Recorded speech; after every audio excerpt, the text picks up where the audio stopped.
Hi, my name is Nairi and I've had trigeminal neuralgia for about 2 years now. So if you've got that condition, or you think you have, or a chronic pain condition, I'm sure this channel will help you. So let's get cracking. It's the beginning of a new year and I wanted to talk to you about how you approach that. We just, had Christmas come and go. And if you are quite new to having trigeminal neuralgia, or even if you've had it for a number of years, you might be thinking, I'm approaching a new year. How do I do that in a positive way? How do I do that in a positive way when I'm not the same person I was before this diagnosis? And I can only sort of tell you about my experiences. That's kind of how I felt when I first had it. I felt like I wasn't the same person at all and I couldn't do the same things anymore, and that was the thing that caused me the biggest distress, particularly when it was family occasions and I just didn't feel that I could be that person anymore, be the person flitting around for everyone else. And I still get like that sometimes now. So I want to talk to you about some of the things that I do to help myself through those situations. So when you first get trigeminal neuralgia, it might well be, or any other chronic pain condition, it might well be that you haven't yet got the pain under control, and you haven't yet settled on your meds. You don't quite know where to go with it, or perhaps professionals haven't actually told you where to go with it. Perhaps they never will. My experience is I've had to kind of learn myself and work things out for myself.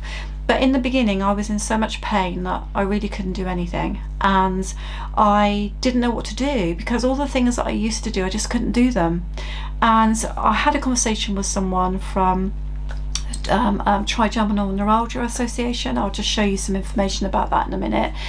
He said to me, you need to find things to do with your hands.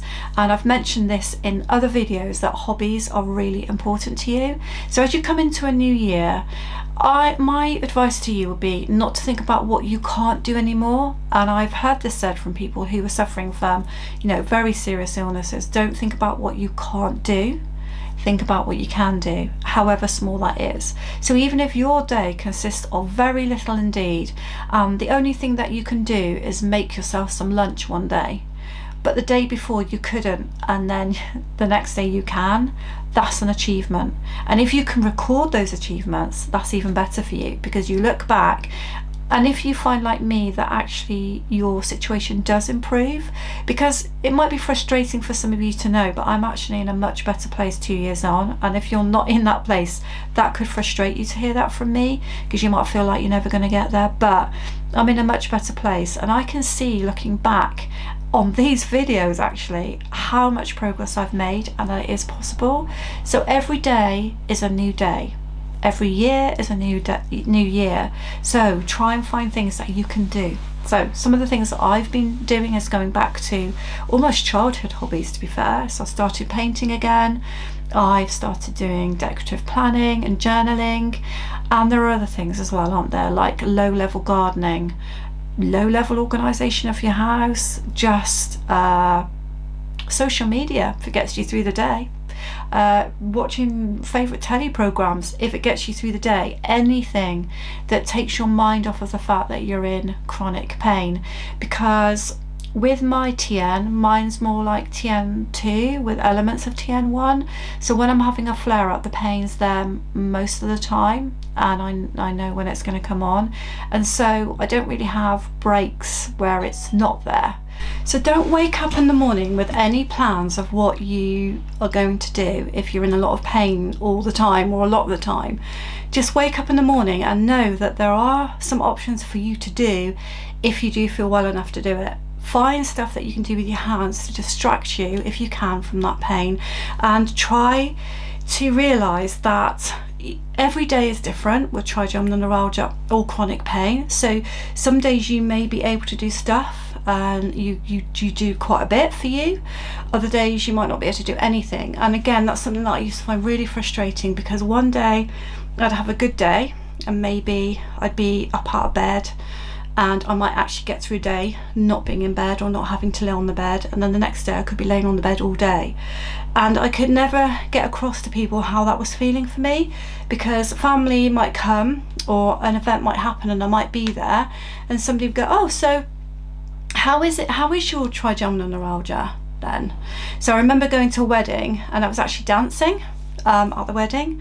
I mean, this is not that long ago, okay, so this is more like 6 months ago. It wasn't in the beginning, okay, so what I'm saying in the beginning, I was laying around on the bed most of the time, but it was a case of, oh, so how is it then?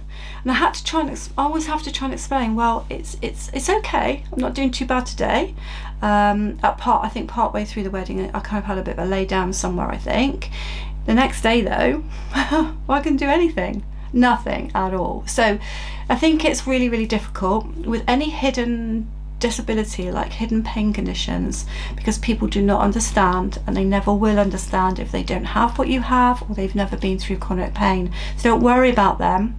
I'm speaking to myself here because I know how much I worry about what people think about me, but don't worry about them. Don't worry about what they think. Just find your way through it, and with any luck, or you know, God's will, I would say, you will gradually improve. Now, you may be the sort of person who ends up needing surgery.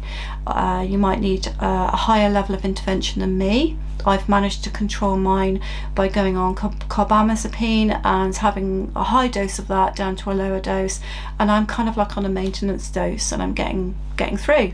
But next year or this year, that might not work for me. I'll never know that, because TN is here to stay, and we have to learn to live with it. So whilst I'm on the camera, I will just say to you as well, try to find resources to help you if you haven't already.